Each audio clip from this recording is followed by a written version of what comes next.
semuanya, balik lagi sama aku Emma. Well, kali ini aku ingin sharing ke teman-teman tentang 9 tanda peringatan pada kulit. Teman-teman mungkin bisa terkena masalah pada jantung.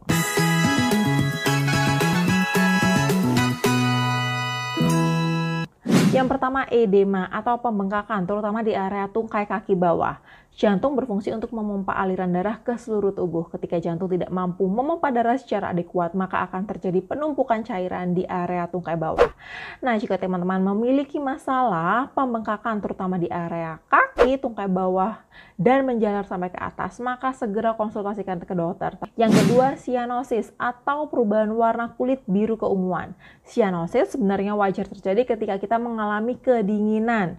Namun, jika sianosis tersebut bertahan tidak kunjung hilang, maka ditakutkan ada masalah penyumbatan aliran oksigen ke seluruh tubuh sehingga menimbulkan masalah kesehatan pada jantung. Yang ketiga, livedo reticularis atau munculnya jaringan-jaringan berwarna kemerahan di area kulit. Pada orang usia tua, wajar ketika kedinginan muncul jaring-jaring berwarna merah kebiruan di area kulitnya. Namun, jika saat kondisi hangat dan jaring-jaring berwarna merah kebiruan itu tidak kunjung hilang, maka ditakutkan adanya penyumbatan arteri. Maka jika muncul jaring-jaring tersebut dan tidak kunjung hilang, ditakutkan adanya sindrom embolisasi kolesterol yang membuat arteri pada area kulit tersumbat. Jika tidak kunjung hilang, segera konsultasikan ke dokter ya. Yang keempat, santel asma atau penumpukan di area sudut mata kalian. Terkadang bisa muncul di area kulit juga. Nah, santel asma ini sebenarnya adalah tanda bahwa teman-teman memiliki kadar kolesterol yang terlampau tinggi. Ditakutkan jika kolesterol terlalu tinggi bisa menyumbat pembuluh darah, bahkan sampai menyebabkan gangguan pada jantung.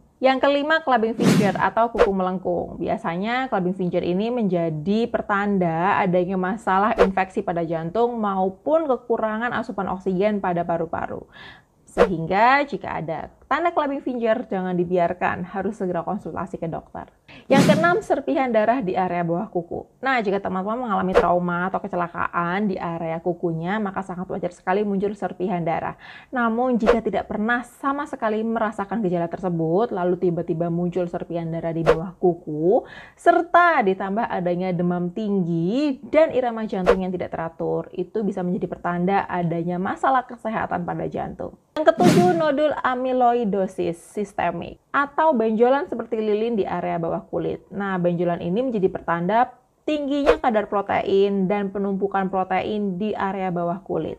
Tanda tinggi protein ini bisa menumpuk di seluruh organ kita. Nah, jika protein tersebut menumpuk di area jantung, maka bisa menjadi masalah kesehatan pada tubuh. Yang kedelapan, Osler node atau benjolan di area bawah jari kaki maupun jari tangan. Nodul Osler itu biasanya terasa nyeri sekali, terutama jika disentuh ataupun menampakkan kaki. Mengalami demam tinggi, irama detak jantung tidak teratur, dan merasakan nyeri yang tidak nyaman di area dada, terutama menjalar ke area bahu kiri, maka bisa menjadi pertanda endokarditis atau infeksi pada katup jantung nih. Benjolan ini muncul sebagai tanda adanya infeksi pada jantung. Namun dia akan menghilang dengan sendirinya ketika jantung sudah terobati.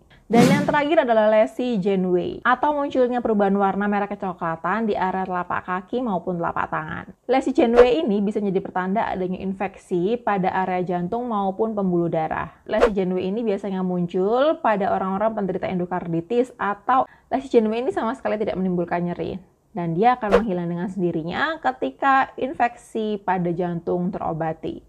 Nah, jika teman-teman mengalami 9 gejala tersebut, jangan diabaikan. Segera konsultasi ke dokter untuk menjaga kesehatan jantung kita. Jika ada pertanyaan, terutama di area tungkai kaki bawah, jantung berfungsi untuk memompa aliran darah ke seluruh tubuh. Ketika jantung tidak mampu memompa darah secara adekuat, maka akan terjadi penumpukan cairan di area tungkai bawah. Nah, jika teman-teman memiliki masalah pembengkakan, terutama di area kaki, tungkai bawah, dan menjalar sampai ke atas, maka segera konsultasikan ke dokter. Yang kedua, sianosis atau perubahan warna kulit biru keunguan. Sianosis sebenarnya wajar terjadi ketika kita mengalami kedinginan. Namun, jika sianosis tersebut bertahan tidak kunjung hilang, maka ditakutkan ada masalah penyumbatan aliran oksigen ke seluruh tubuh sehingga menimbulkan masalah kesehatan pada jantung. Yang ketiga, livedo reticularis atau munculnya jaringan-jaringan berwarna kemerahan di area kulit. Pada orang usia tua, Wajar ketika kedinginan muncul jaring-jaring berwarna merah kebiruan di area kulitnya. Namun, jika saat kondisi hangat dan jaring-jaring berwarna merah kebiruan itu tidak kunjung hilang, maka ditakutkan adanya penyumbatan arteri. Maka jika muncul jaring-jaring tersebut dan tidak kunjung hilang, ditakutkan adanya sindrom embolisasi kolesterol yang membuat arteri pada area kulit tersumbat. Jika tidak kunjung hilang, segera konsultasikan ke dokter ya. Yang keempat, santel asma atau penumpukan di area sudut mata kalian. Terkadang bisa muncul di area kulit juga. Nah, santel asma ini sebenarnya adalah tanda bahwa teman-teman memiliki kadar kolesterol yang terlampau tinggi. Ditakutkan jika kolesterol terlalu tinggi bisa menyumbat pembuluh darah, bahkan sampai menyebabkan gangguan pada jantung. Yang kelima, clubbing finger atau kuku melengkung. Biasanya clubbing finger ini menjadi pertanda adanya masalah infeksi pada jantung maupun kekurangan asupan oksigen pada paru-paru. Sehingga jika ada tanda clubbing finger, jangan dibiarkan, harus segera konsultasi ke dokter. Yang keenam, serpihan darah di area bawah kuku. Nah, jika teman-teman mengalami trauma atau kecelakaan di area kukunya, maka sangat wajar sekali muncul serpihan darah. Namun, jika tidak pernah sama sekali merasakan gejala tersebut, lalu tiba-tiba muncul serpihan darah di bawah kuku, serta ditambah adanya demam tinggi dan irama jantung yang tidak teratur, itu bisa menjadi pertanda adanya masalah kesehatan pada jantung. Yang ketujuh, nodul amyloidosis sistemik atau benjolan seperti lilin di area bawah kulit. Nah, benjolan ini menjadi pertanda tingginya kadar protein dan penumpukan protein di area bawah kulit. Tanda tinggi protein ini bisa menumpuk di seluruh organ kita. Nah, jika protein tersebut menumpuk di area jantung, maka bisa menjadi masalah kesehatan pada tubuh. Yang ke-8, Osler node atau benjolan di area bawah jari kaki maupun jari tangan. Nodul Osler itu biasanya terasa nyeri sekali, terutama jika disentuh ataupun menampakkan kaki. Mengalami demam tinggi, irama detak jantung tidak teratur, dan merasakan nyeri yang tidak nyaman di area dada, terutama menjalar ke area bahu kiri, maka bisa menjadi pertanda endokarditis atau infeksi pada katup jantung nih. Benjolan ini muncul sebagai tanda adanya infeksi pada jantung. Namun dia akan menghilang dengan sendirinya ketika jantung sudah terobati.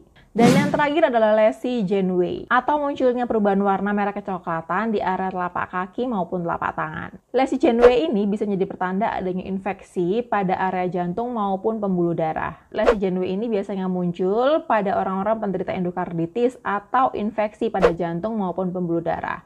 Lesi Janeway ini sama sekali tidak menimbulkan nyeri, dan dia akan menghilang dengan sendirinya ketika infeksi pada jantung terobati. Nah, jika teman-teman mengalami 9 gejala tersebut, jangan diabaikan. Segera konsultasi ke dokter untuk menjaga kesehatan jantung kita. Jika ada pertanyaan atau ada yang diskusikan, silahkan komentar di bawah. Dan teman-teman, see you di video lanjutan ya. Bye-bye.